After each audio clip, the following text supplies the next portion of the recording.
Imagine you want to make an entire building disappear.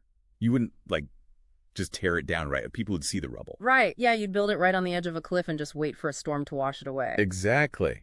So welcome to today's deep dive, where we are unpacking this massive 104-page Ombudsman supplemental complaint.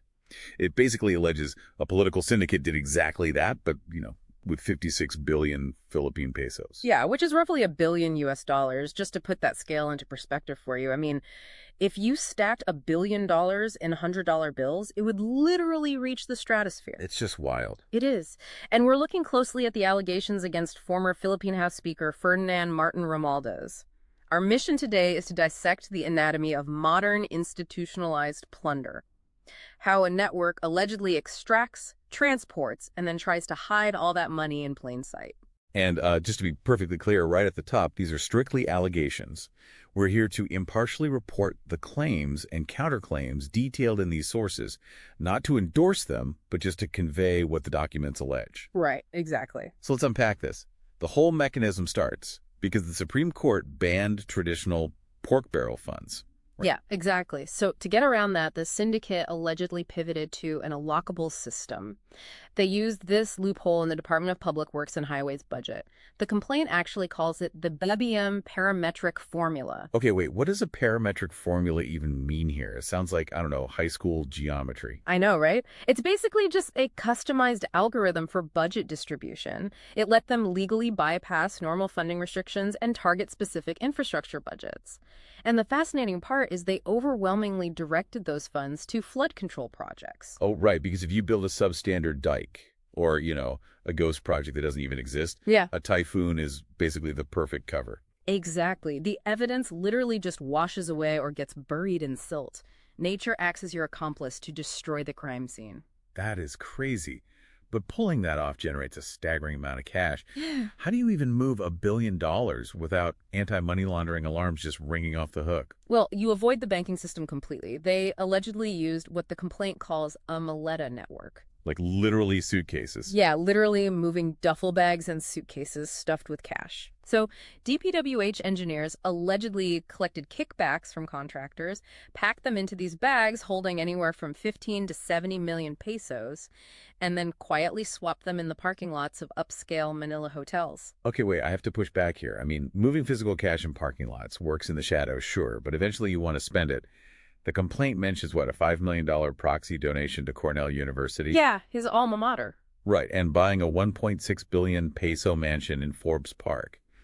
If they were trying to be so secretive, why make these wildly conspicuous luxury purchases? Doesn't that just paint a giant target on their backs? It absolutely does, which is exactly why they relied on a corporate veil. They allegedly set up this massive dummy network run by his fraternity brother, a lawyer named Jose Orlito Parras. Oh, wow. Yeah, so they created shell companies, which are essentially fake businesses, all registered to a single Makati condo. Then they injected them with unexplained cash they labeled as shareholder advances. The whole idea is that on paper, an anonymous corporation bought the mansion, not him. But how did investigators break through that? You can't just say a corporation did it when the lawyer running it declared a tiny fractional income on his tax returns. Precisely. That mathematical discrepancy is exactly how the Anti-Money Laundering Council, or AMLC, pierced the veil. They used forensic accounting. They just looked at the math. Yeah, they looked at the declared income of these proxies, realized it was impossible for them to fund these massive companies, and then simply followed the wire transfers. They tracked the money through foreign exchange conduits. Which are basically financial middlemen, right? Like swapping pesos for dollars to obscure the origin.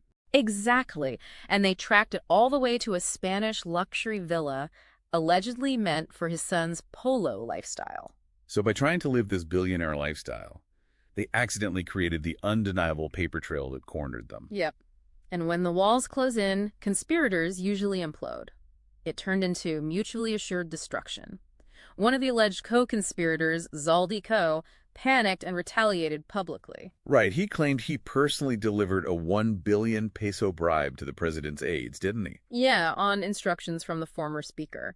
It shows this desperate willingness to implicate the highest office in the land, really just to force a political settlement. Which completely explains the sudden flight risk. I mean, he had a medical trip to Singapore canceled because of a precautionary hold departure order. Yeah, his legal camp vehemently denies he is hiding, though. They call it fake news and insist he's staying to clear his name. But realistically, with his assets largely frozen by the courts, I mean, how much of a flight risk is he actually? A massive one, strictly due to physical geography. The Philippines has thousands of islands and unguarded coastlines. State intelligence warned he could bypass standard airports entirely and use informal maritime or aerial channels to leave. Right, because if a former speaker with state secrets and hidden wealth flees to a country without an extradition treaty, he's not just a domestic criminal defendant anymore. No, he transforms into a major geopolitical liability. Wow. So why does all of this matter to you? It really pulls back the curtain on this silent, high-stakes war between sophisticated state financial intelligence and elite corruption. It totally does. It proves that the old school methods of hiding stolen wealth, in physical real estate or clumsy dummy corporations, they are incredibly vulnerable to modern forensic tracking. Which leaves you with this final thought. If state agencies can now successfully trace complex global shell companies and unmask the real buyers, will future syndicates just abandon traditional finance altogether? That's a great question. Right. Like, will they pivot entirely to untraceable, decentralized digital networks? Because if a typhoon isn't enough to hide your tracks anymore, well, the next logical step is making sure the money itself never physically exists to begin with.